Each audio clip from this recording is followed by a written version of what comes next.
I just wrote here a small recap from yesterday for restricted Boltzmann machine. Just gonna quickly summarize it. The network has two layers.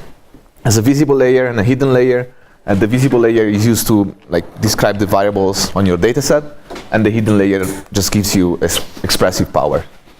And the network parameters are the interaction between these two layers and the biases, or this magnetic field. And we have this Boltzmann distribution on the full network, and we can get the marginal distribution on the visible layer only. That's what we are interested in, by integrating out, just summing over all the hidden degrees of freedom, which we can do analytically because the interaction are restricted. And what we get is, again, a Boltzmann distribution with this effective visible energy, which has mean field and this correlation term. And so what we're going to look today is essentially how to learn those weights and biases, this lambda, to do unsupervised learning, so to learn an unknown distribution. Yeah. So, all right.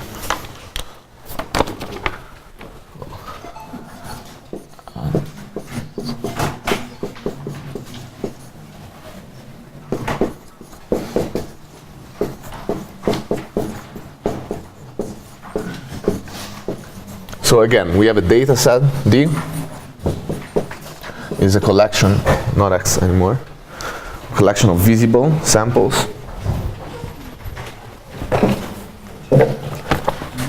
Vk, and they are distributed according to some unknown distribution Q of V.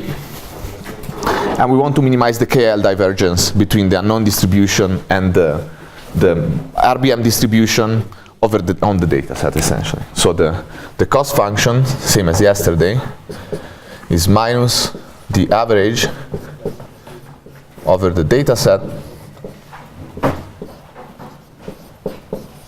of the likelihood, so the negative log likelihood. So it's the log of the P of lambda of the RBM over the data set. And then we have a entropy term of the data, which we don't consider since it's constant. Okay, so if we plug the expression for the distribution, we obtain is the average in the data of this effective visible energy. We take the logarithm plus the logarithm of the partition function, okay? Just simply by using this expression here. So we have two terms. The first term we can compute. We know how to get this effective visible energy directly. This one here. And the second term is the intractable part of the likelihood. So it's the logarithm of the partition function, and the partition function is the sum over all states of this distribution here. So we can compute it.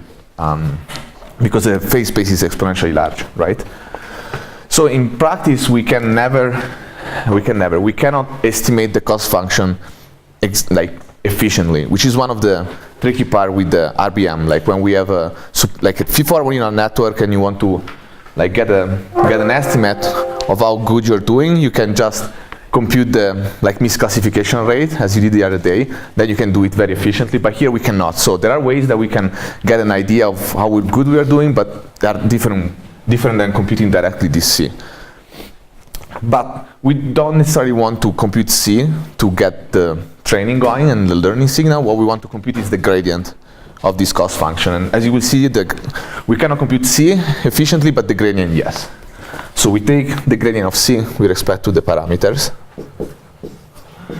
C of lambda, okay? And so this is the gradient of the visible energy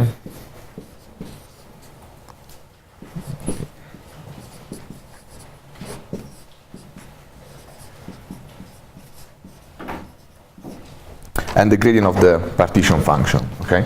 So at the log, so we have again plus 1 over z,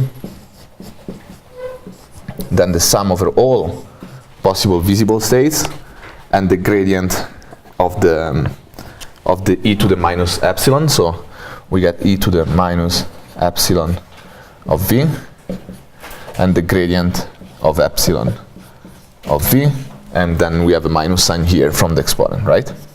So this is similar to what we have encountered for the regular Boltzmann machine. You remember we had these two terms.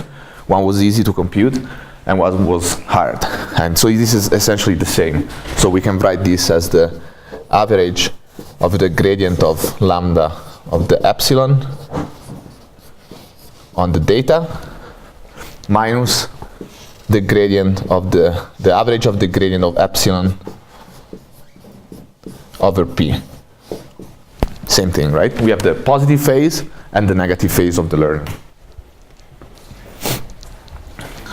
Okay, so yesterday we had correlation function, this xi and xj. Here is going to be a little bit different. We have to take the gradient of this epsilon, but this is fairly easy. I'm just going to do it once. We can take the, well, let me just grab this. So we have three types of parameter. We have two biases and the weights. So we can say the gradient with respect to the hidden bias, that's the bias connected to the hidden, let's do the visible first, to the visible bias. Okay, we have to take the gradient of this with respect to b, but this is just v. So is minus vj, right? Just this term here. We can take the gradient with respect to the hidden bias of epsilon of v. That's the second term. We have the minus the derivative of the logarithm, so 1 plus e to the sum over j of this term, and then the derivative of the exponent, right? E sum over j ij plus ci, the derivative of this is just 1. Okay? And this, if I multiply everything by e to the minus this, I get minus the sigmoid function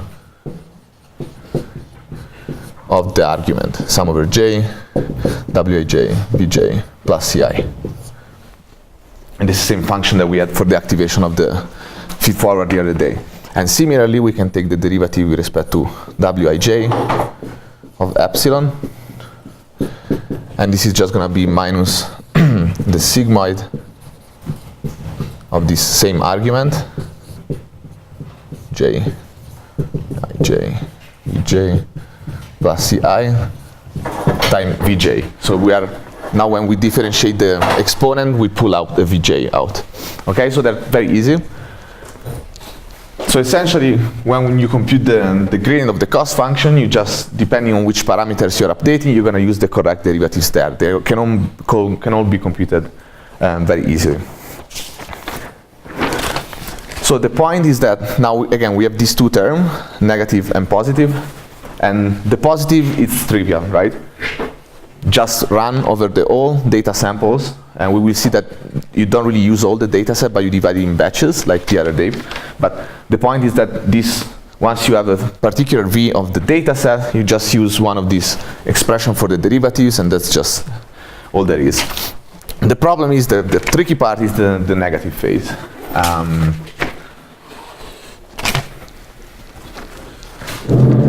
Just go here. So what's the negative phase again? This is the average over all states described by the model, right? So let me write this again. This is 1 over z. It's the sum over all state of e, well, let me, yeah, minus 0, v of the gradient of the epsilon. Okay, so these sums run over all the phase space. So it's exponentially large in the size of your visible layer, so you can only do it like exactly for like a very small system.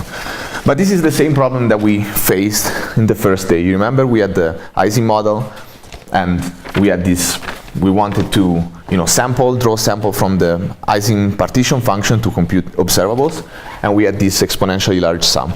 And we learned that this is, this problem can be solved, can be attacked using Monte Carlo. So we're gonna essentially follow the same approach here, using Monte Carlo. So we want to approximate this sum as a finite size average, let's say L over n of the argument.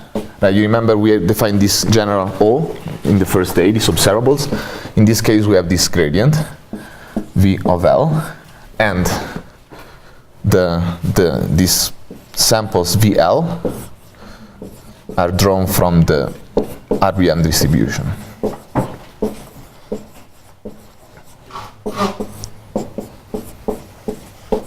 Okay? And so again, we can do this in many ways, and the general way that we have seen on Monday was the Metropolis algorithm, right? You remember we had in the Metropolis algorithm, say, we build this Markov chain by doing like a sequential update, and essentially from a state, say V, to a state V prime, we have these two terms. We have a proposal, G, V in V prime. That's essentially the step that, you have this state on the visible layer and you propose a different state in your Markov chain. And then we have the acceptance ratio, V in V prime. And the update you were using for the Ising model was a single spin flip. So any state, this was the Ising configuration. You were like picking a random spin in the lattice, flipping it. This was the G. It was like uniformly distributed over all spin. Yeah, this was like 1 over n for the Ising.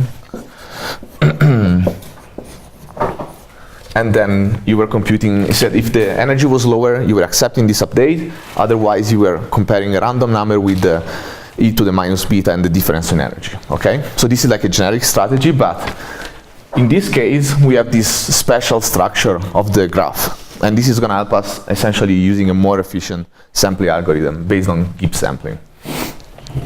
And so let me recall quickly what Gibbs sampling was. This is very handy, I like it.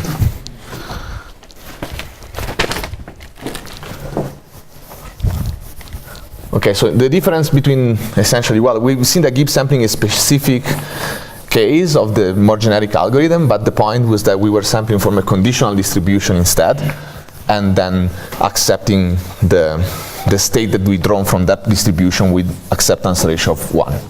Okay? And so the power of Gibbs sampling is essentially based on the conditional independence of your variables.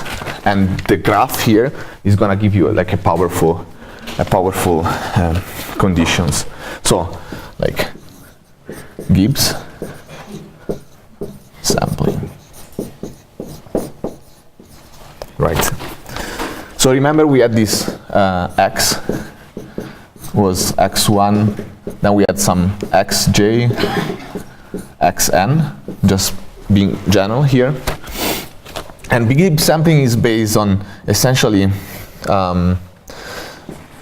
selecting xj from the distribution.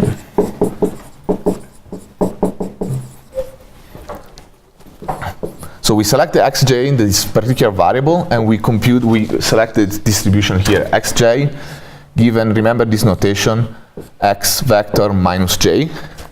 So let me just like write it explicitly. P of xj given x1, x2, xj minus 1, xj plus 1, xn, okay?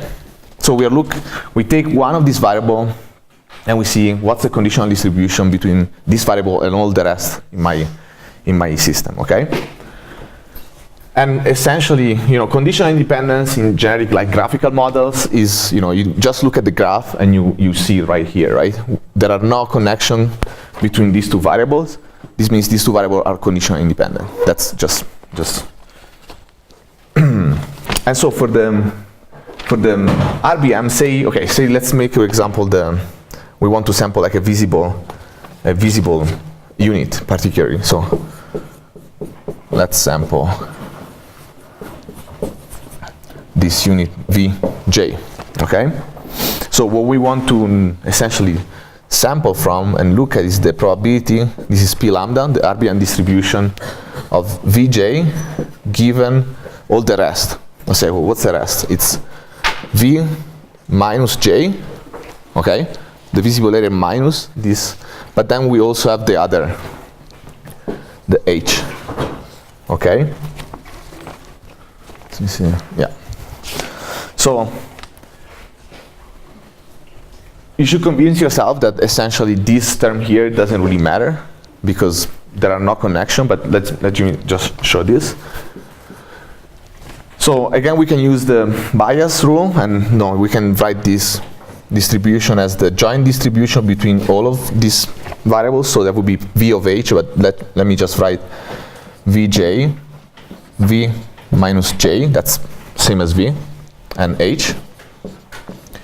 This is divided P of V minus J H.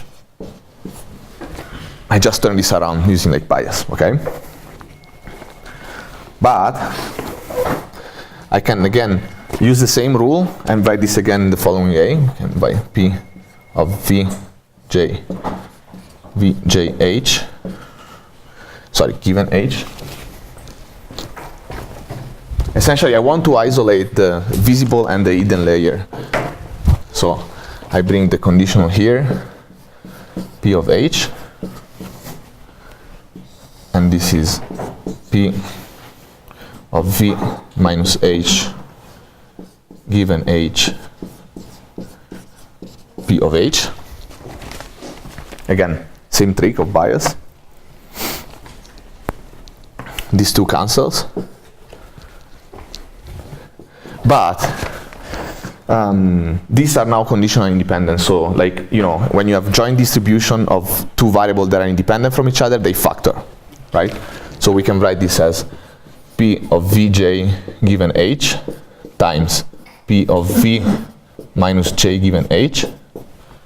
Then we have P, sorry, I forgot all the lambdas, but you know, better. V minus J given H.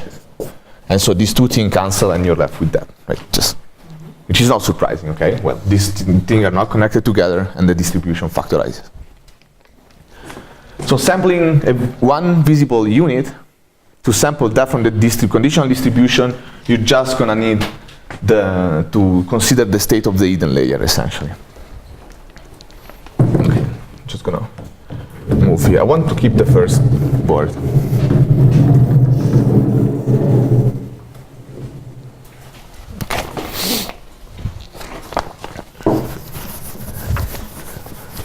Yes?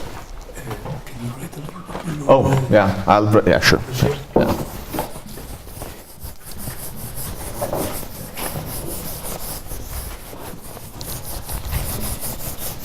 Okay, so essentially, if you want to sample Vj, we're going to look at P of Vj given H. So all the other visible layers, they don't really matter when we are sampling one particular unit. We want to sample this one here, we're just going to look at these two states here, which is connected to it. This is like a general rule when you're looking at probabilistic graphical model. Okay, so what is this?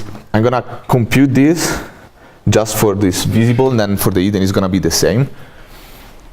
And in particular, let's pick a value. Let's say, okay, what's the probability of finding this visible unit into the state 1? Okay. Okay, so let's do this. So again, bias rule, same thing. You have gonna use this over and over again. This is the P that the visible unit J is equal to 1 joined with the H divided by P of H. Right? Product rule again. And this particular distribution is just the, it's just the, let me write here, P of, so we don't know what this is, right? We haven't computed, but we know that this is equal, J equal 1 given H. This is the marginal, so it's the sum over all V of P of V and H. Okay? And so we know what this is, right? It's this one here.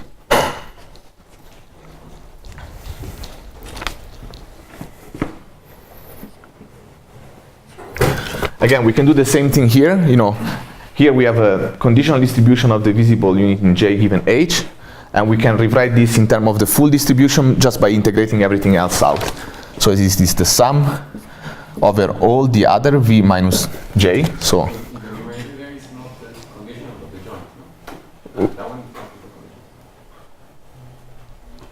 sorry, here this is a, yeah. Oh, no, you're right. Yeah. No, good, thanks. Yeah, thanks. Yeah, so this is the joint, yeah, right. And again, same thing I did here. You have the probability over H is the same of integrating out all the V from the joint.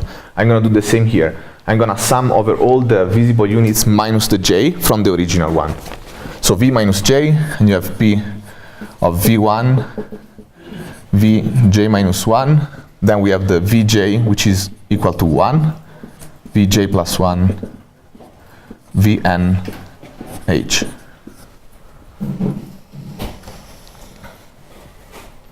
And below we have sum over V, P of V and H. Sorry, I forgot all the lambda. Okay, is this clear? Like, is there any question about this algebra? It's just like, again, using bias, product rule, and using essentially the marginal definition of distribution. Okay. So bear with me. It's good to do this once, and then you don't have to do it again ever, hopefully. Okay, right. So we can just plug the expression for these two distribution. Okay. So.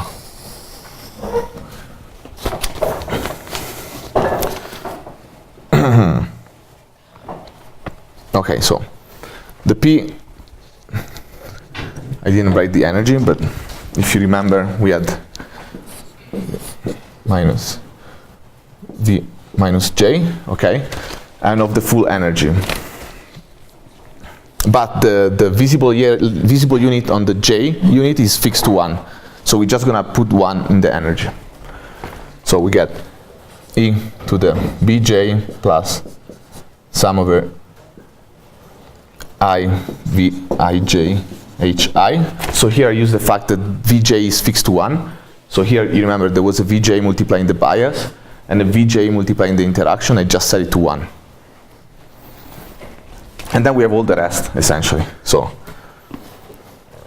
E to the sum over, let's call this K different from J of Vk Bk plus sum over I and K different from J, Wik Vk Hi plus sum over I Hi Ci. Okay, so this was the full energy. I just pull out the J term from this sum and set the visible unit to 1. And below we're just gonna have the sum over V of the same thing, but now general Ci Hi W Ij W Vj Hi J Vj Vj. And so we can, first of all, we can cancel this with this. Yes. Right. Okay, we're just using the expression for the full energy and just put it there. Now we're gonna essentially integrate that out. Okay, cancel this. That's it.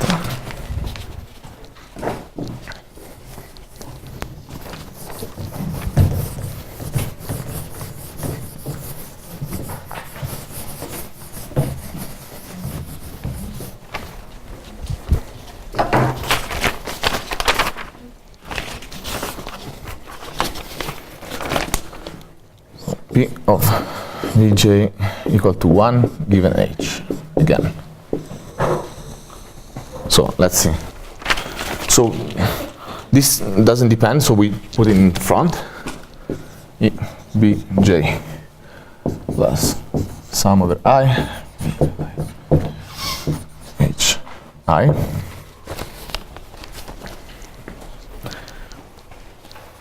And then we can sum the V. We can just do the summation here. I'm not gonna do all the steps, otherwise it's gonna take, but then you can work them out by yourself. But this is similar to what we did in the first day, yesterday, sorry. You just sum over one variable and you keep the other as a variable.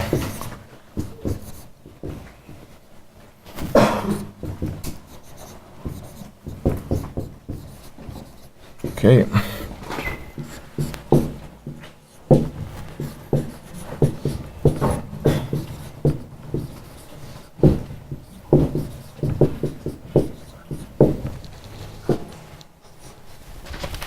So like essentially what you have here is that you have the same product on the denominator as in the numerator except one term. So this essentially reduces to this.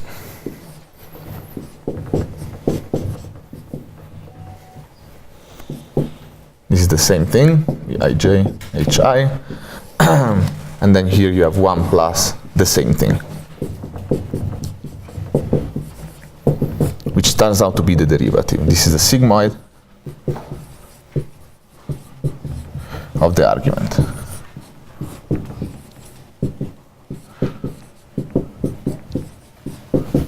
So essentially, the probability of having this unit turn to 1 is equal to the sigmoid of the input signal that it receives. So look, if you go to visible unit j and say what's the probability of this being 1, remember these are stochastic variables, so they're either 0 or 1. Then you compute all the signals you receive from all the hidden units that is connected to. You sum it, you sum the bias, and you compute the sigmoid. So this is essentially the same of the feed-forward neural network. But in this case, this is not.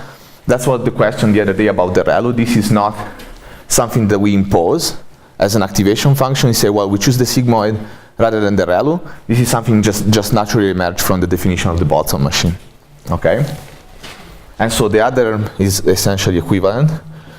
We have P of Hi equal 1 given V. And this is going to be the sigmoid of the signal that the hidden units receive, right? So it's going to be sum over this is I, J, Vij, Vj plus Ci. And so this essentially gives you the rule to sample the whole Boltzmann machine, in fact, but each single unit, okay?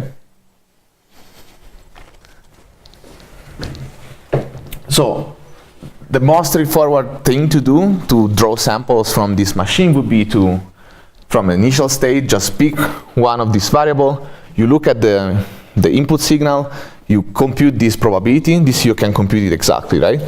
This is going to be a number between 0 and 1, you pick a random number and then you sample that accordingly. If the probability, it's very high, this is going to be to 1, other way around. Then you pick another variable at random and you keep doing this and you sample from this conditional. Yes? So instead of having a neural network that has activation functions as neurons of the whole neural network, you have a neural network that only depends on the input data and then postulating this assumption of creating a probabilistic model, is implicitly in the model that there is the sigmoid function. So the question, I guess there is another room, right? Yeah. So the question is that instead of postulating some activation function in the neural network, I mean you define a probabilistic model at the beginning, and this just the rules are implicitly from the initial model. Is that correct? I understood correct? Yeah. Yeah. Exactly. Yeah. So essentially, we define an initial energy function here. And then when this energy function dictates what's the probability we're going to have to sample. The same thing that we did with the Ising model at the beginning of the class. We have some energy function, and then when you do Metropolis, you're going to have some acceptance ratio which depends on this initial model. Here is the same, essentially. Yeah. So this is an Ising model. The Boltzmann machine is exactly an Ising model, just defining a different graph, played by some different rules, but that's what it is. That's why, I mean, it was adopted by the physics community and exported in many, many different problems. very easily. Yeah, okay. So yeah, we could sample this way, right? We could pick random variable in the random units in the graph, compute the conditional probability, and then update with acceptance equal to 1 with one of the two states. And that would be fine, but we can do better. And we can do better because the two layer are, the units within one layer are all decoupled from each other, right? So the point is that now we looked at the probability of having just one, but let's consider the probability of having the full state given the full visible given the full hidden layer, right? So this you can prove, it's very easy. Factorizes over the visible in the unit. Same thing for the other. I will forget this. H given V, this factorizes. I mean, you can see from the graph, Hi given V. Okay, I mean, this again, if you look at the graph, this would be, it kind of makes sense. But again, you can use bias and write this as the joint distribution and see that this factorizes and then go back to the conditional. And so the point here is that since these decouple this way, then when we sample one visible unit or the other, these two processes are completely independent as long as we fix the hidden layer, right? So if here I change J, again, this doesn't depend on all the visible layer, the other visible units. So the key point here is that we can do this all in parallel. So we can essentially build the Markov chain that starts with some visible state, V of 0, and then update a hidden layer just at once. And we can do this parallelly just like in the computer, just by doing matrix and vector multiplications. And then from here, we sample a new visible state, V1, this is H0, and then a new hidden state, and etc. H1. And so this is called block Gibbs sampling.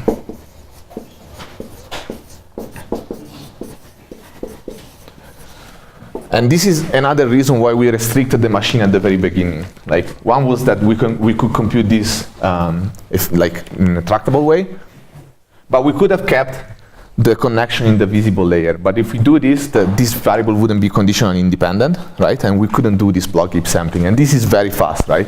Imagine having, like 1 million visible units, and then Metropolis, you would have to sample all of one by one. But with Gibbs sampling, you sample all 1 million like in one step, just all in parallel. So it's a big deal.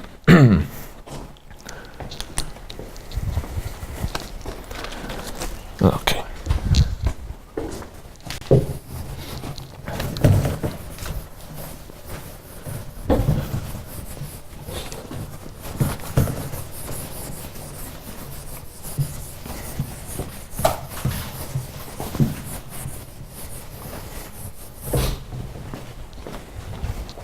So let's get back to the negative phase, right? This was this gradient, which we approximate as 1 over n, sum over L goes to 1 to n, of the gradient of the visible energy for these samples, where, VL are sample from P lambda of V.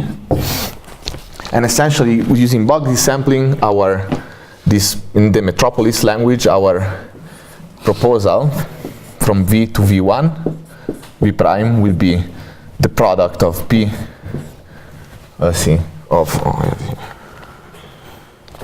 P of V prime given H for P of H given V.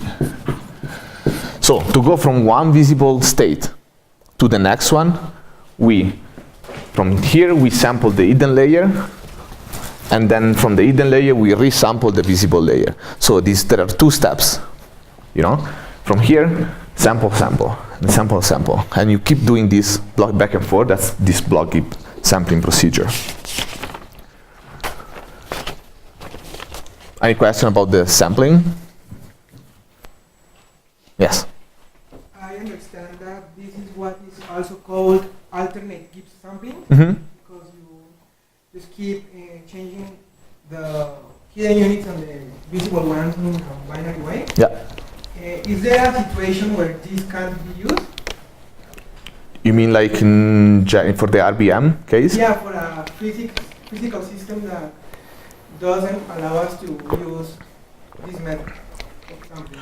So this particular sampling works because of the structure of the RBM. So every time you have two, what? Repeat the question. So the question was like this particular alternate Gibbs sampling, in which situation this cannot be applied? Okay, so this works for the RBM because of this structure. So if you have two sets of variables we are talking about graphical models. If you have two sets of variable that they are conditional dependent between each other, but each set separately, they don't have any conditional dependence between its unit, then you can always do this. So essentially here we are identifying these two sets, H and V, and there are no connection between these two. So in practice we could have, and this is called the semi-restricted Boltzmann machine, we could have add connection here, then we can still do this sum because there are no connection in the hidden. So it's still a tractable model, but if you do this, you actually increase your expressive power, but then you lose this sampling. Then when you sample, you can sample this, but then when you do this step on the sampling, then you can do it in parallel because these are conditionally independent between each other. So, okay. So there is a last ingredient, and then we essentially have the whole picture for the training algorithm. So,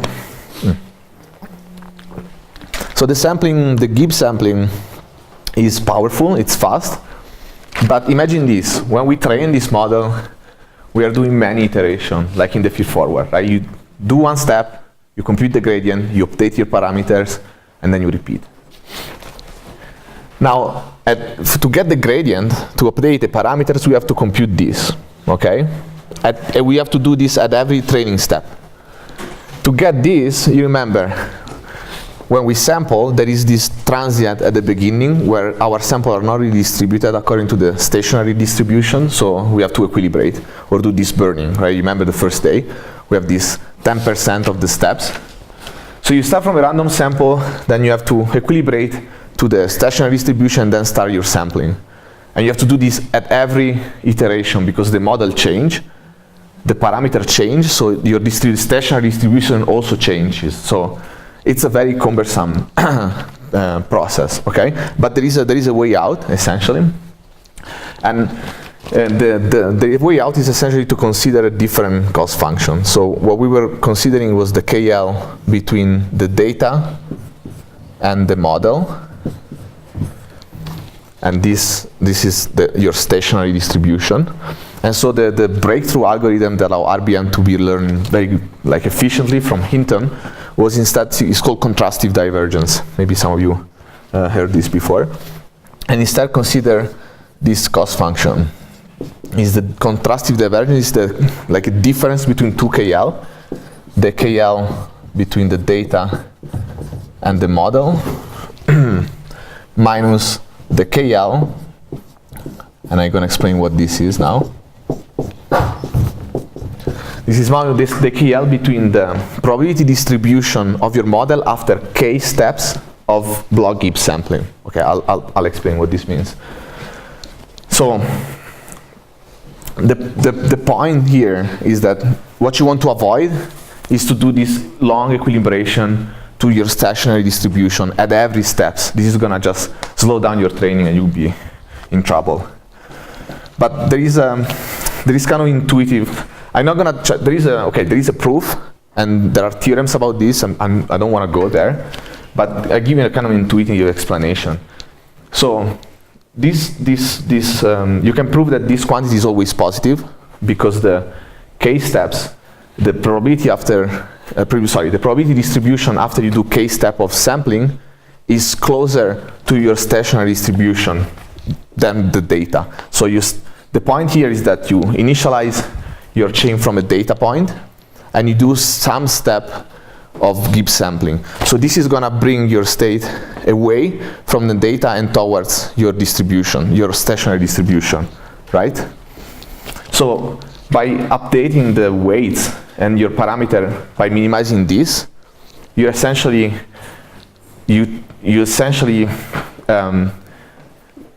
trying to remove the tendency of your block Gibbs sampling to leave the data distribution. So I know it's like not very precise, but there are, this can be proved in a more formal way. I don't think it's not like it just would take a long time. But the point is that even by doing a small number of steps, even with one steps, that's what they usually do. They do one step of sampling.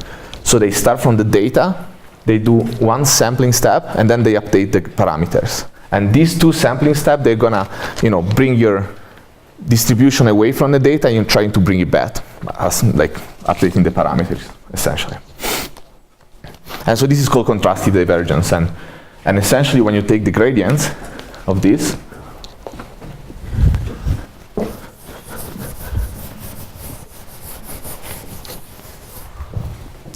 you can see that the gradient of CD, okay, is the positive phase as before, minus the same gradients after k steps of sampling. So that's our learning rule, essentially. Every training step, we initialize our block Gibbs chain with a data point, we do k steps, and then we measure this and we compute the gradient.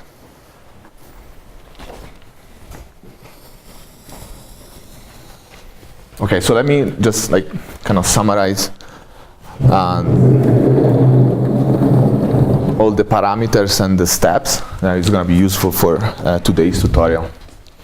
And so in today's tutorial, essentially, all the RBM code, you won't really work on that, but you're going to play with these hyperparameters and see what effect they have on the learning. But you won't be coding the gradients or anything of this.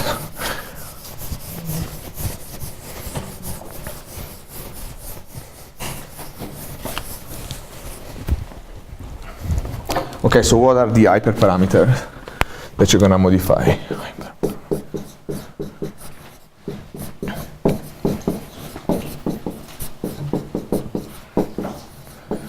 Okay, so we have the number of hidden units.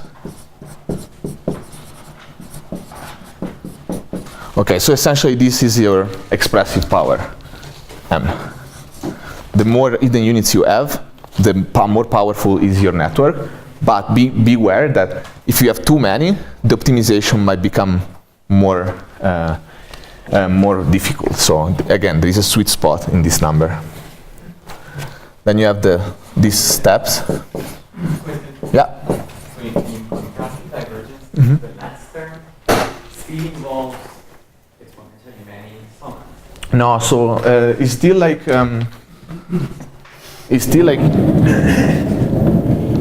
this negative phase here. The last term is still approximated by a finite size sum. The point is that instead of equilibrating to your distribution and then collecting your statistics, you just do a few steps, like 1, 10, and then you do that. But the point is that you have to start from a data point. You can't start from a random state. So you start from a data point, and then you just sample a little bit. And you can imagine that if you're converged and your training is optimal, then you're going to start from the data sample, and as you sample, you're going to stay in the same distribution because you learned that, essentially. Yeah. And so exactly, the second hyperparameter is the step of this contrastive divergence. So, I mean, 1 is a value that was used in typical machine learning application. I mean, we can do a little better, maybe like 10, 20, that's really another parameter to tune. Then again, we have the learning rate, of the like gradient descent and the batch size. So I don't remember now, were you using like a batch size? I imagine so, when you were training the feed-forward neural network, right? Or not? Yeah. Yeah? Okay, so this is for the spirals. No? For the bonus tutorial, yeah. Okay, so it was in the bonus tutorial. So essentially, okay, so this is the other thing. When you compute the positive phase, you're doing the average over the data. Now, you don't want to average over the full data set, right? This is going to be thousands, possibly 100,000 of samples. You just want to use maybe a small subset. So maybe 100, 10, 1,000. Again, this depends on many things. That's another hyperparameter that you have to optimize. And then there is a regularization that I don't know if you're going to use today. And this, if you remember yesterday in Juan's lecture, that's this extra term that we add to the cost function to like essentially encourage like small weights and don't overfit. So in practice, when you have to train and learn RBM, you should like try to find the optimal values for all of those. There are other that, you know, if you use more sophisticated updates, then you're gonna have other hyperparameters, but we're gonna like keep it simple, and there's still like a bunch of them. So that's kind of the goal of today's tutorial, kind of learn to navigate this hyperparameter and see what is the effect. So typically, you know, if you put the learning rate very small, then it's gonna take much time to get to your optimal. Maybe you're never gonna get there, but if you put it too large, then you might bounce around the landscape. And same thing with a batch size. If you have a very large batch size, your training is less stochastic. If you have a small batch size, it's more noisy, but sometimes noise helps you escape local minima. So it's like, yeah, there are many angles to this. And so yeah, let me just sketch one step of the training, what's going on, just to summarize.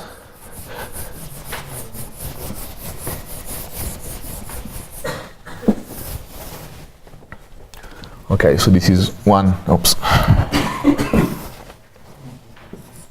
training step.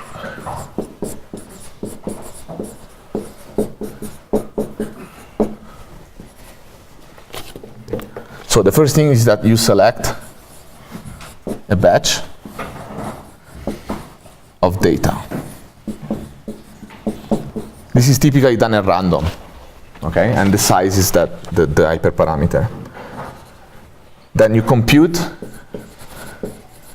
the positive phase.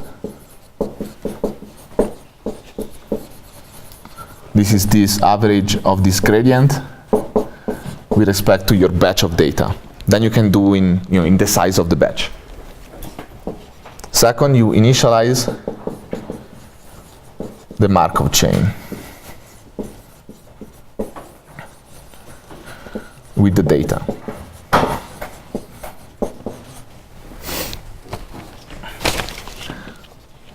You run Gibbs sampling. These all functions today, they're already written in the code. I think you just have to call them. Gibbs sampling. Then you compute the negative phase.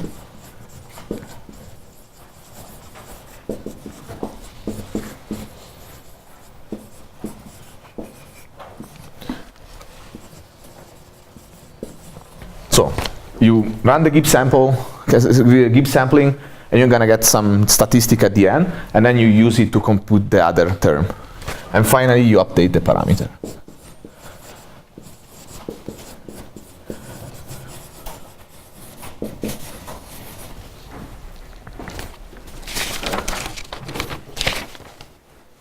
Okay, any question so far? Maybe time for question, then we can. Can you write down the regularization, which regularization is used in the Regularization? Yeah. Yeah, so that's, I think we use a regularization in the code, but a typical example is like just the L2. That would be lambda W transpose W. So that's just the square of the weights. Yeah, but there are others. There is L1 But I think we use L2 in the code, or maybe we don't even use it. So the point is that we're gonna have our data sets are gonna be very large. Our data set is gonna be they're gonna be large, so you don't necessarily need regularization if you have a very large data set. If you lack data, then yes, because if you don't have regularization, you're gonna overfeed the data you have. If it's not a representative statistic of the full distribution, then you're in trouble, essentially. Do you think that your representation of this new neural network, because for me it's new, can be represented by the usual or the standard model of the neural network, that is the first layer is the input, the second layer is the activation function, and the third layer is the output of this operation? That's a very good question. The question was, can the restricted Boltzmann machine be represented as a regular feed-forward neural network? And I didn't think so for quite some time, but the answer is yes. Essentially, you can, let's see if I can remember. So you have your input layer would be your V. Then you would have your hidden layer here. And now you have directed connections, so this would be like a feed-forward. And your activation function on this layer would be the soft plus, right? Like a log of 1, so essentially the same. And then you have only one unit at the end, which is the P of V. But this is called, what's called in machine learning communities called skipped connections. So you take this state and you skip this layer and you use the visible bias. Am I right? Yeah. So that's really cool way to see this. There is no sampling here. You just propagate the signal and you get a P of V. You cannot use Gibbs sampling here. You cannot use this block Gibbs sampling. So you lose that. You have a P of V, so if you want to sample this, you have to use Metropolis. So that's essentially why we don't use this, but it's a really nice way to kind of see the network.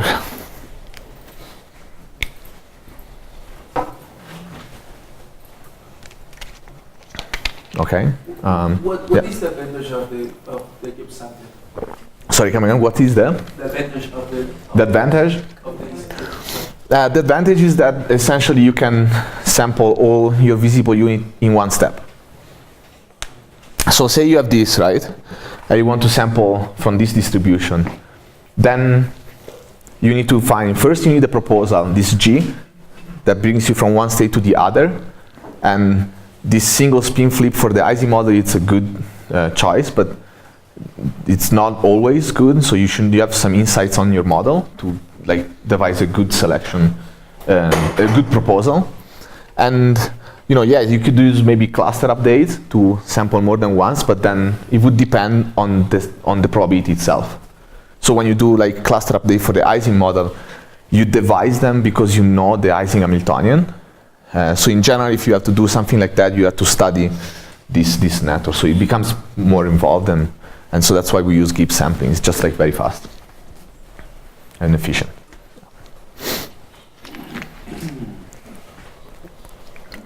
Okay, yeah. Are we taking 5 minutes or Yeah, we can are we take going 5 straight? minutes. Yeah, okay.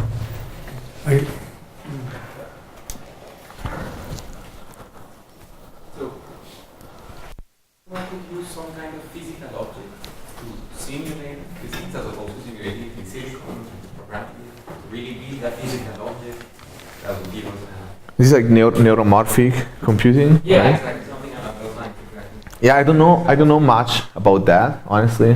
But I guess it would be with some, I don't know, maybe you know, Roger, if you can simulate with this neuromorphic computing, if you can build this, or people are doing this. No one's ever successfully trained, I think, a neuromorphic chip on this, but they've successfully implemented them and sampled them. Okay.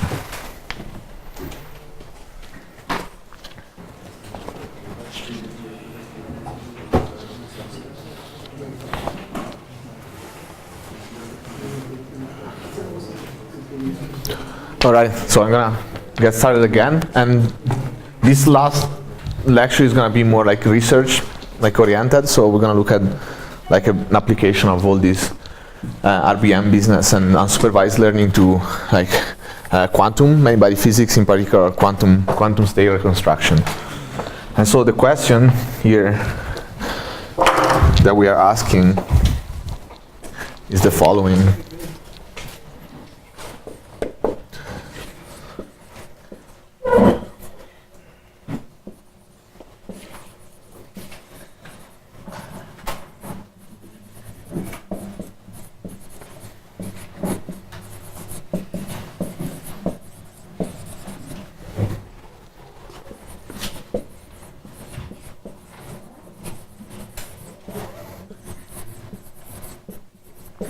Right? So can we learn a quantum state from measurement data? Okay, and so this is it's a very old question, and the answer was quantum state tomography. I'm gonna comment on that, but it's really important for in many different areas.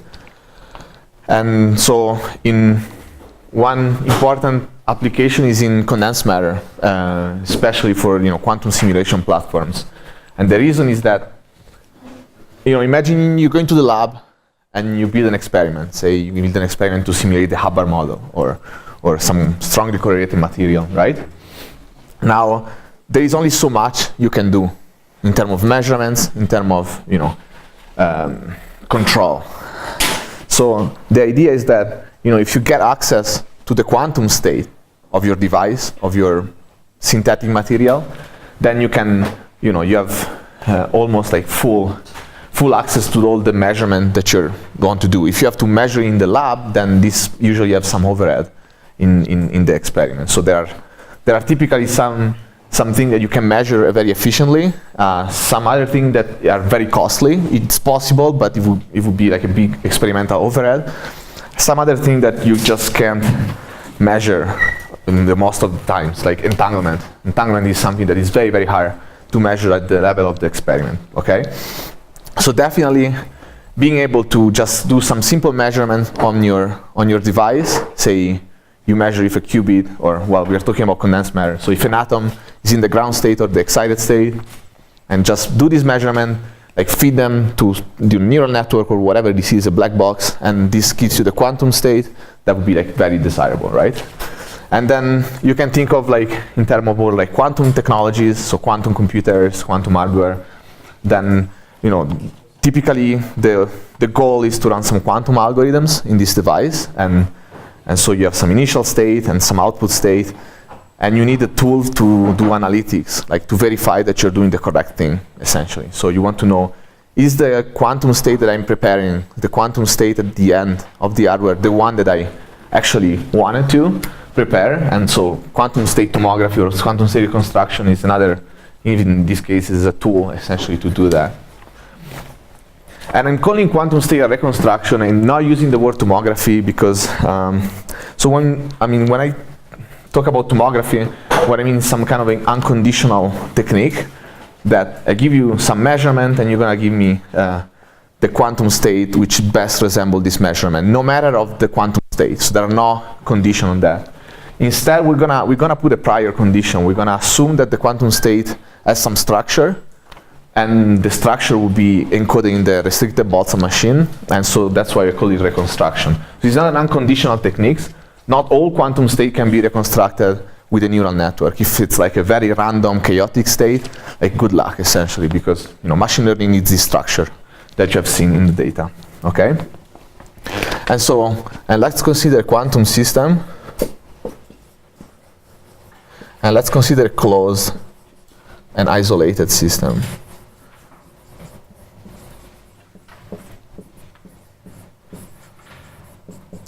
And with closed and isolated, what I mean is that essentially it can be described by a pure quantum state, a wave function, okay?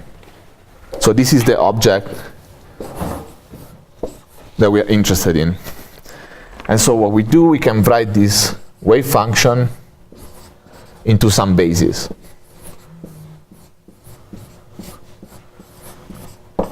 So essentially we are fixed a reference basis of the Hilbert space. No.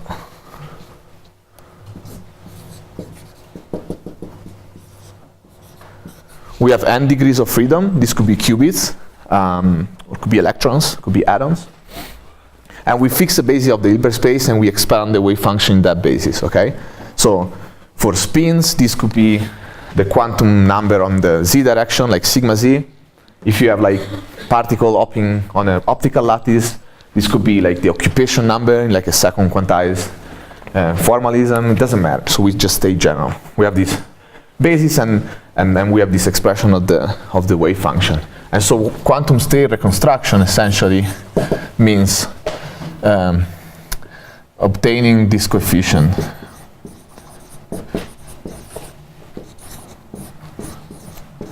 from measurements, from data.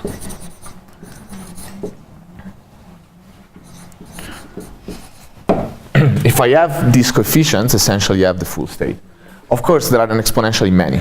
Again, imagine these are qubits and these are like zeros and ones. Again, we are back in this phase space with 2 to the n state. That's why quantum mechanics is hard, right? Because the state lives in this Hilbert space, which is exponentially large. So we can't, contrary to quantum, the conventional quantum state tomography essentially builds this full vector. Usually it's done on density operators, so you have a density matrix, and you construct the full density matrix or the full state, and then you try to learn all these coefficients. But we're gonna define a representation of the state which is efficient. This means we don't need this exponentially many number to encode the state, and this is gonna be an RBM essentially. And then we need the mean to extract this coefficient from the data. And this is like simply, given by essentially the Born rule. This is the way that we connect quantum state to probability. So the Born rule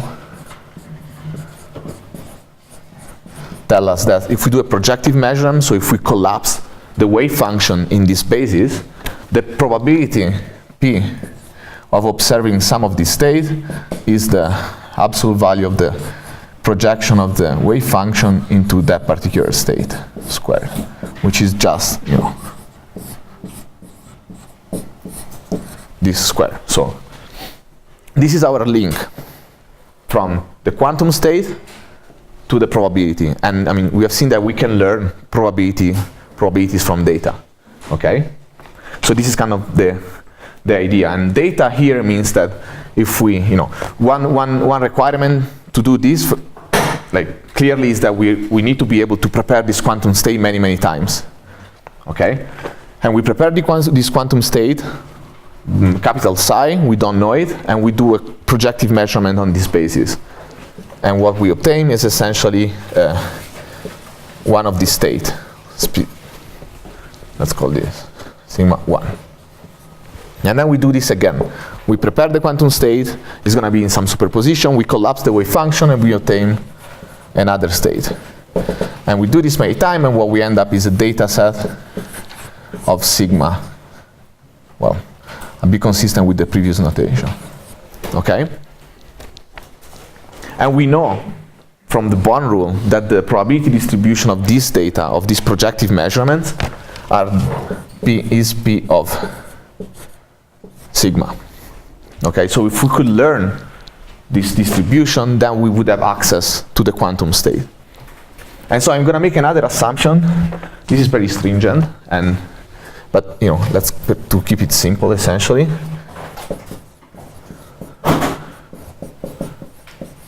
I'm going to assume that the state that we are trying to reconstruct is real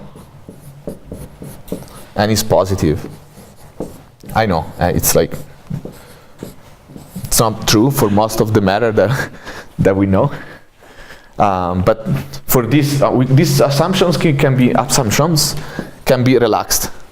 And if I have time at the end, I'll just tell you quickly.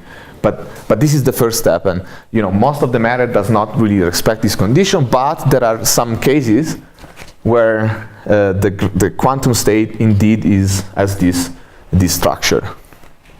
And so, as you can imagine, if these two conditions are true, then there is a 1-to-1 relation between P of sigma and psi of sigma, right?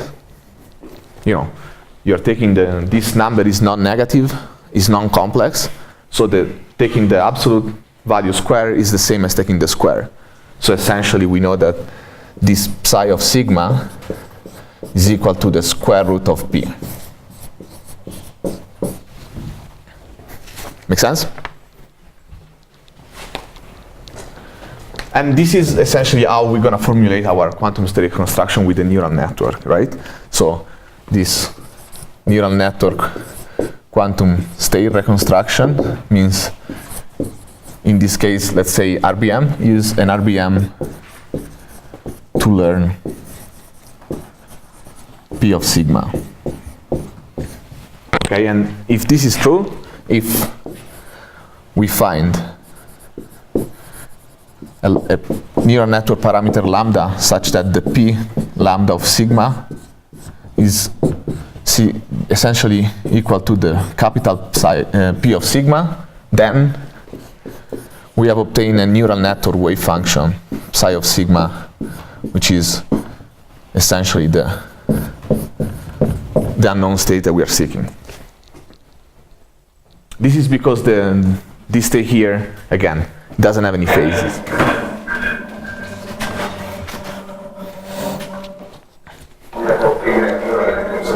That's fine.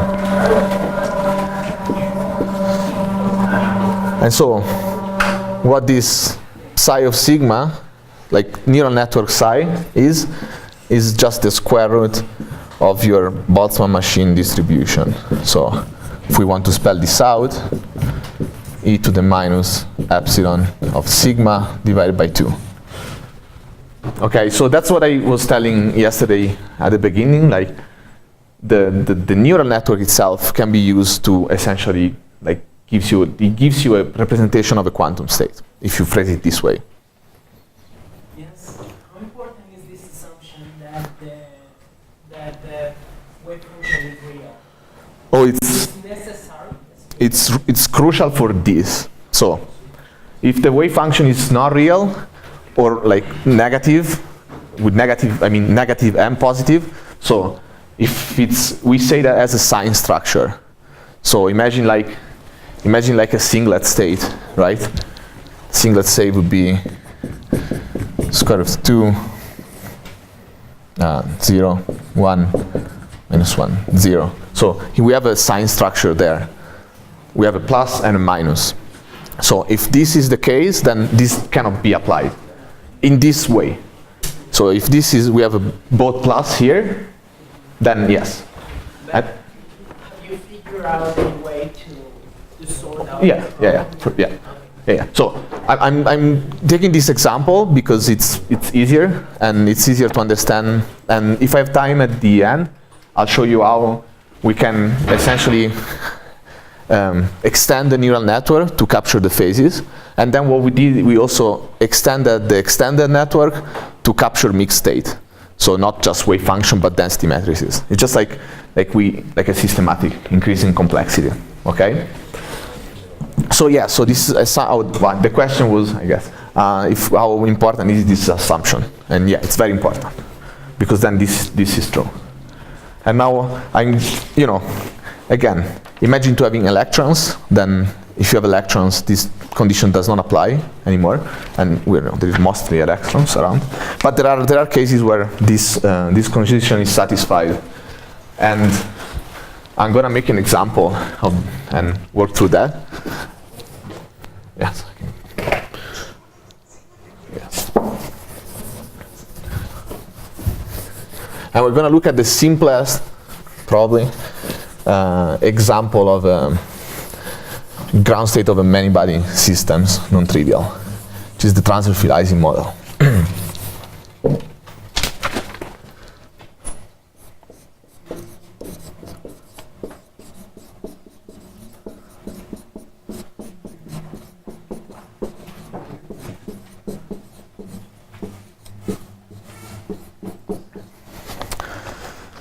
And so this model, we consider it 1D. We have a chain of spins, sigma 1, z, sigma 2, z, sigma n, z. Spin 1/2, and the Hamiltonian, now the Hamiltonian is an operator, we have, let me say J.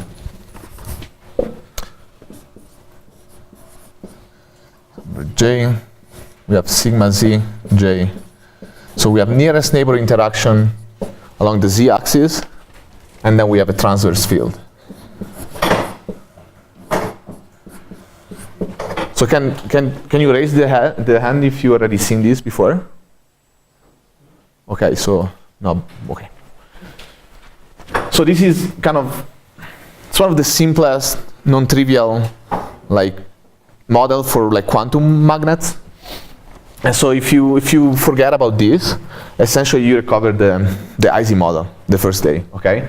So imagine, okay, so let's set h equal to 0, okay? So we don't have the transverse field, we have a Hamiltonian which is diagonal.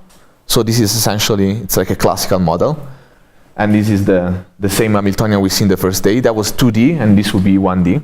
But when you're looking at the ground state of this model, what you're going to find is that you have two possible states. You can either have all spin pointing up.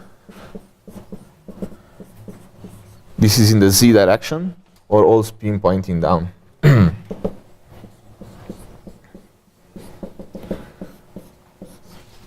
Actually, again, this is equivalent to the 2D at 0 temperature. Remember, we had this two polarization. All pixels were white, all pixels were black. And because this is the Hamiltonian is invariant, so we have this symmetry here, okay? And this is for J equal to 1. Ferromagnet. So this is like a quantum ferromagnet. If we have J equal -1, then essentially we would have an antiferromagnet where the spin alternates up and down to minimize the energy. Okay, so this is a fully classical state model. But what happens when we turn the transverse field on, right? What happens is that, okay, I'm gonna delete this. Erase this.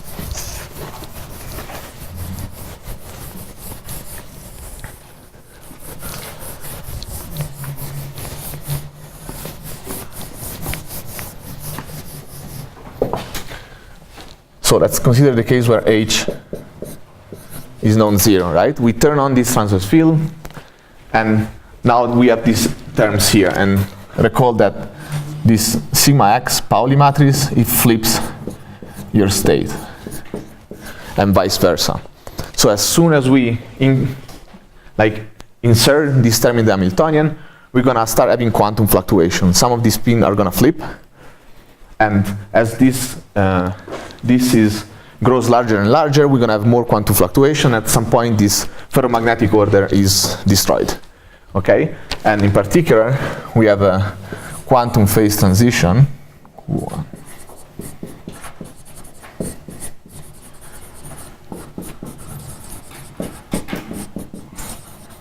at h equal 1.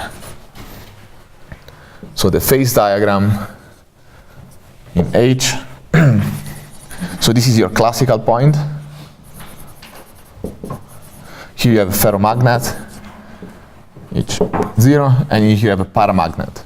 So essentially, when you are in the limit of H much bigger than J, then this interaction doesn't really play a role anymore, and your ground state is the eigenstate of sigma x with the eigenvalues +1. So we say this. We call this right. So like right would be 1 over square root of 2 up plus down. Okay? And so when you're in this state and you look at the z direction, essentially what you find is a completely disordered state. You cannot find all possible direction, all possible orientation with equal probability. Just the tensor product of all these states on the single side. Okay? And so here we have a disordered state, like a quantum paramagnet, and the limit of infinite h.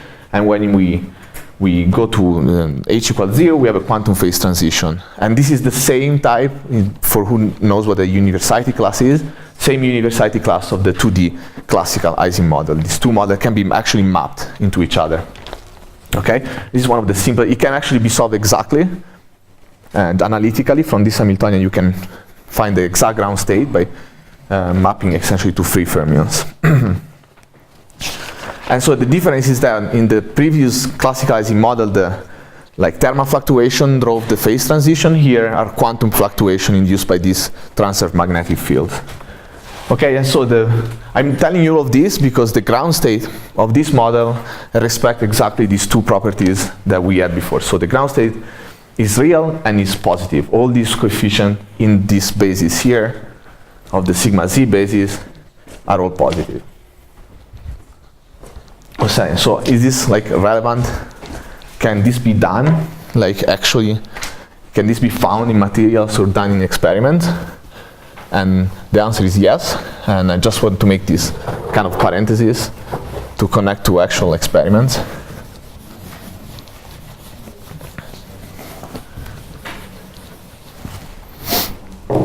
And so one of the platforms to simulate this type of physics, this microscopic physics, is given by cold atoms, and in particular Rydberg atoms. And essentially this has been done in experiments, and one of the paradigms to solve this type of models in the experiment is that you don't really want to deal with electrons. Those are very hard, but if you can build a different system, maybe not quantum spins, but maybe some cold atomic system that has the same microscopic physics, but then you have way more control on it, then you could use that instead and simulate the model you seek. So this is called quantum simulation, or quantum emulation if you want. And so one platform is given by Rydberg atoms.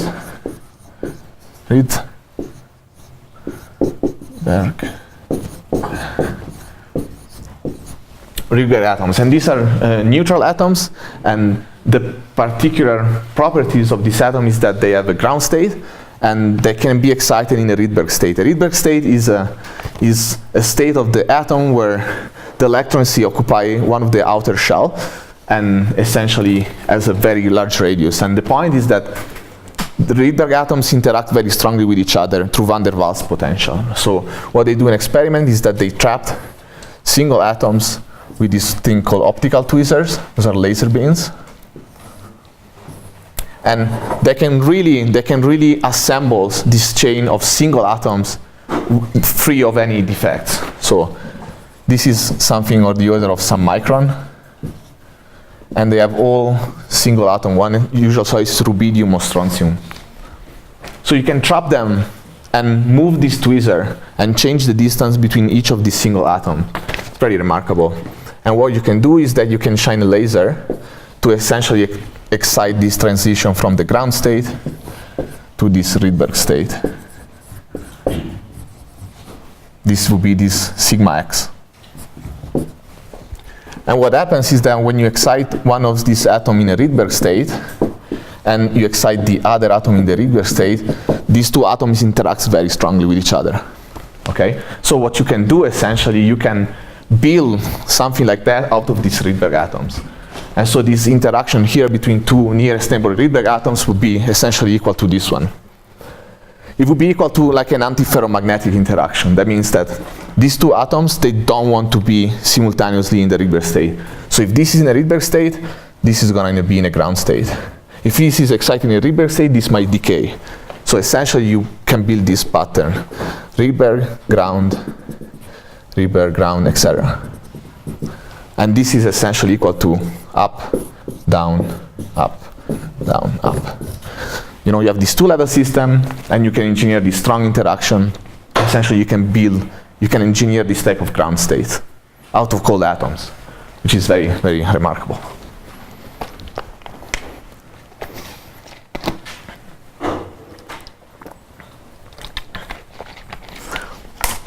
And so this is a way that they control and they prepare these states, but then they have to measure. And this is where the state reconstruction comes into play.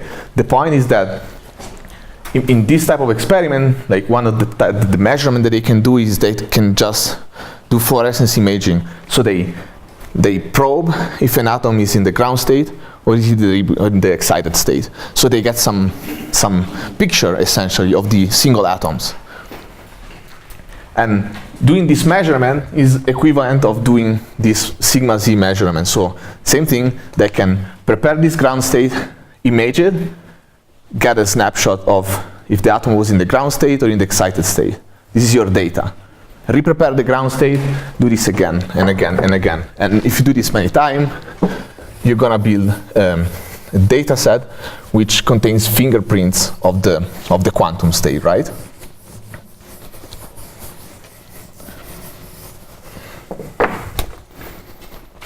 So you can build the data set D. I'm gonna write this again, of a series of measurement of sigma z. Now you can think of sigma z in this way. Sigma z equals 0. The atom was in the ground state. And sigma z equals 1. The atom was in excited state. And this data set, the probability distribution of this sigma z is equal to the absolute value of the wave function. So again, it's our connection between the probability distribution and data and the wave function. If we can learn that, then we have the wave function and we have succeeded in the reconstruction. Okay, but I'm telling you all of this because I want to kind of motivate why we have to go to all this trouble. Why cannot we just build this thing, just do the measurement, be done with it? We have to go through a neural network. And so the reason is that there is only so much you can do in experiments. So I'm going to give you two examples of two things that you might be interested in measuring. The first one is the average of sigma z. And we're going to be in the lab right now, non-neural network. So you imagine you want to compute this quantity in your experiment. This will tell you essentially what's the average population in your experiment. So what is this? Okay. So this is the expectation value of sigma z on your wave function. Okay. So I can insert two resolution of the identities here. So this is psi sigma z prime. This is the operator. Let's say on site j, in one of the sites. Then I have another resolution of the identity, psi. Okay, so this is your coefficient, right? These two, it would be complex conjugate, but again, the wave function is real and positive, and this gives you a delta. So you can write this as as psi of sigma z squared, sigma j z. Okay? This operator acts on this state, but this is an eigenstate of sigma z. So essentially just gives you the value on the j spin and gives you a delta. Okay? And so this is equal to the probability times sigma z j. But we have the data set, right? So this is the probability of my data set. So I can just approximate this sum with my data.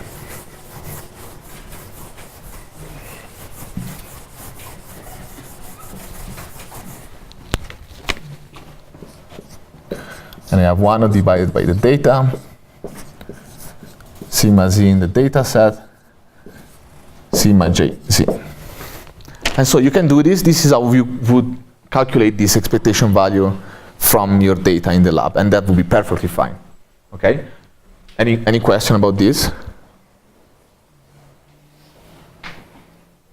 So you're doing this measurement in a basis, and you want to compute an expectation value of an operator which is diagonal in that basis, and that you can do.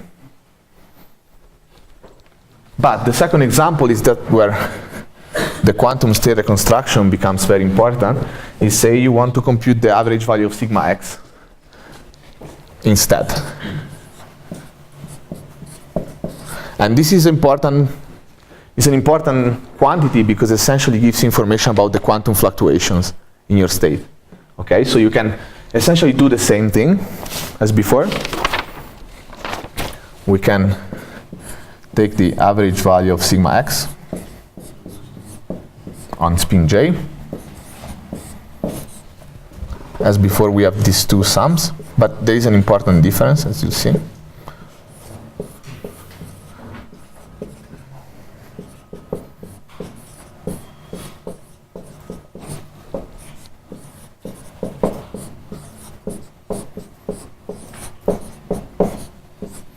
The difference now is that you measure in one basis and you're asking information of an observable which is not diagonal in that basis, okay? So when you act with sigma z on this state, it's gonna flip the J spin, okay?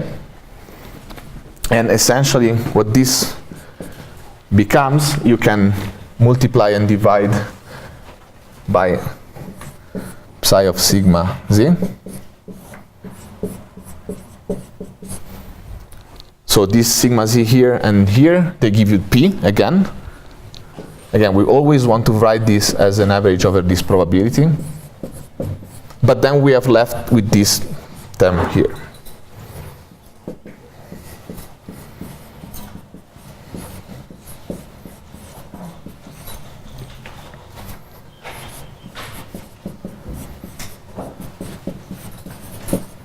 So what's the point here is that you see you have the same thing as before,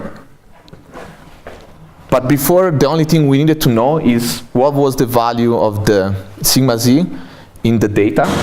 Now we have this quantity here which contains the wave function, okay? And we don't know what the wave function is, right? You could do the frequency distribution and try to invert this relation, but remember we have all this zero. Like the most of the, if we do frequency inversion from the data set, most of this coefficient will be zero. So if you try to do that here, you will get something which is completely off, essentially. So the point is that this is an example of something that you cannot measure if you don't know the wave function. And you could measure in the lab, but it would contain, you know, it would lead to a substantial overhead in your experiment. You would have to do a rotation and apply lasers. But the point is that if we can reconstruct the wave function in that basis, then you see we just need the wave function in that basis to obtain the average value of sigma x. And you know, sigma x is one example, but there are many more. The other one important is entanglement, for example, that you cannot obtain just by the data, okay? Any question here? Yeah? So a priori one could do is using any, I don't know, Kershaw-based learning to try to estimate the probability to be. So the advantage of RBM is maybe that those ratios are easy to compute? So, yes. The question is if you could use other technique to reconstruct P, and the advantage of RBM if it's in the ratio here, you said? Yeah, that are easy because the Z cancels. I would say like the advantage of the RBM, it's in its particular structure, in its particular ansatz. You could just as well use a different neural network. Now we've been exploring like recurrent neural network lately, and seems they even work better. You could use a feed-forward neural network. Of course, like all the reconstruction process will be different, but any representation of psi in terms of, as long as it's compact, and with compact I mean the parameters that you need to represent psi should not be exponential. So feed-forward neural network kernel, sure, yeah.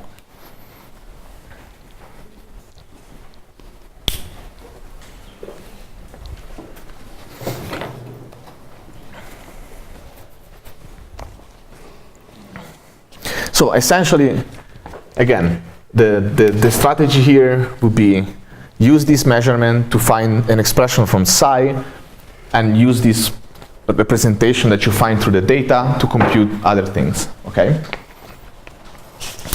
Let me see, I want to say this. And you know, we're, in particular in like experimenting in condensed matter, you can use this for many reasons, right? One reason, as I said, is that some of these observables are not available in the experiment, so you can use what's available to find a wave function and then use that to compute other things. But another thing which is pretty important, and you can use it as a faulty detection mechanism, right? There are situations which I also encountered in which you run an experiment, then you do some measurement, and everything seems to work out. But as you look at measurements which are not available, you might find some discrepancy. And so that was one thing that happened to us, that we actually ran this reconstruction for an experiment, and we couldn't really match these unavailable observables with what we expected to be. And I mean, we thought that the reconstruction was not really working. At the end of the day, it was actually the experiment that was a miscalibration, and the RBM actually caught that, which was like pretty cool. And so let me just like mention briefly to conclude like what happens if you have phases, right?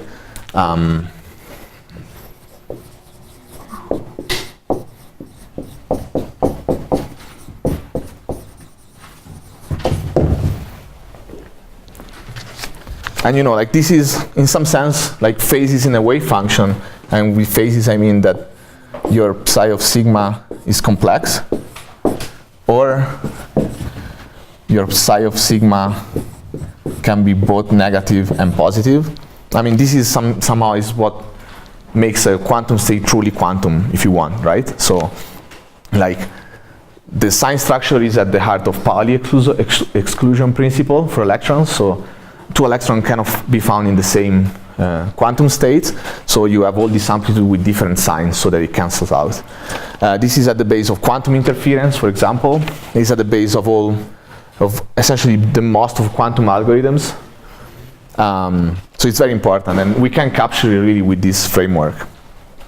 And so there is an easy way to essentially do the same thing for complex wave function, is that we just take our neural network wave function and we add a phase term.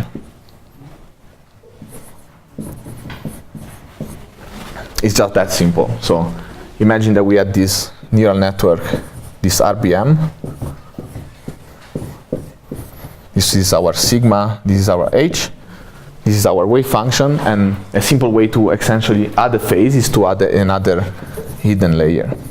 And so this is a recurring theme, is that if you need more than what the RBM gives you, just keep adding hidden layer, and you can extend this reach.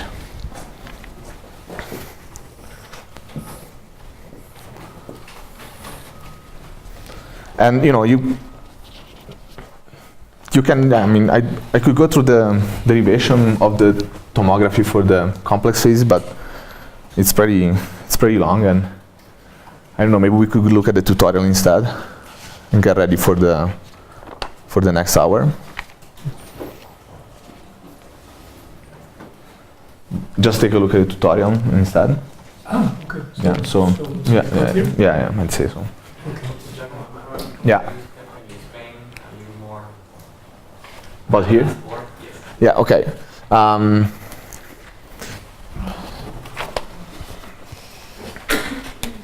So let me say this.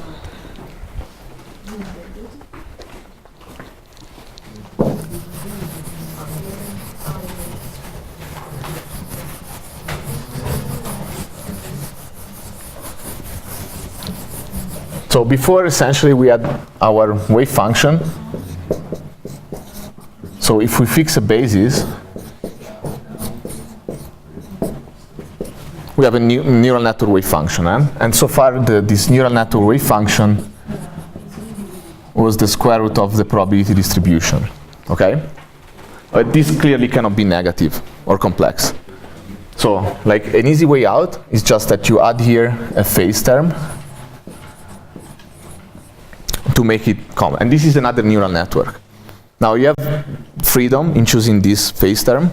It could be, what we used originally was another RBM, or better, like another hidden layer in the RBM, so that you had one visible layer, one hidden, and some V lambda. That How an RDM produces a probability distribution? yeah. The data is no longer that. It's a function that is not. So you can define this theta of mu as a log of p mu of sigma. And so we had like one hidden layer for the amplitude, and this was W mu, and one hidden layer for the phase. The trick is that when you use these connections they don't have the same meaning. You don't use them for sampling, essentially. But you could use a feed-forward neural network the same way. Again, it's just a function. So you can choose whatever you prefer. And the other difference is when you run this reconstruction for complex, then it's pretty important, I should have mentioned that. If you have the target wave function is this psi of sigma, which is also complex. And when you measure p of sigma, you're taking this absolute value, right? So if you measure in the basis that you're trying to reconstruct it, you lose all the information about the phases. You lose all the information about the sign. So like this is not sufficient anymore. Now, the way to do it is essentially that you need to, before doing the measurement, you need to change the basis. And this is other thing, and the amount of basis that you need and the amount of rotation depends on the state, but this is pretty involved, I would say. So we're not going to cover this in the reconstruction today. We're just going to look at the classical state, but the code that you will use today, it can be used directly to reconstruct positive wave function. You see if there's questions from the audience? If there are other questions here too.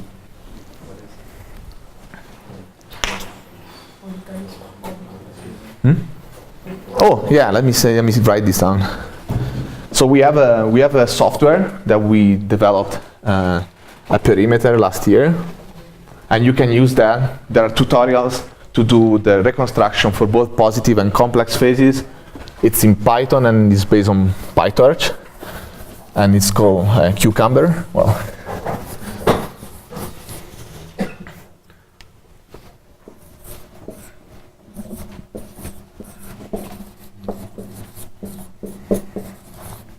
it's a quantum calculator for many-body eigenstate reconstruction.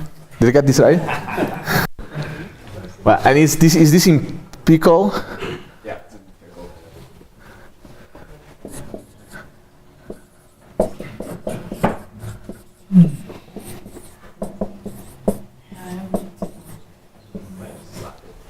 Yeah, okay, we have it in Slack. Other question there? No. Okay. Question. Yeah, so I don't know. We can break. Yeah, we can break now. I'll take the group picture and. Yeah, this is good. Yeah. Okay. Right. So it's time for a speaker then.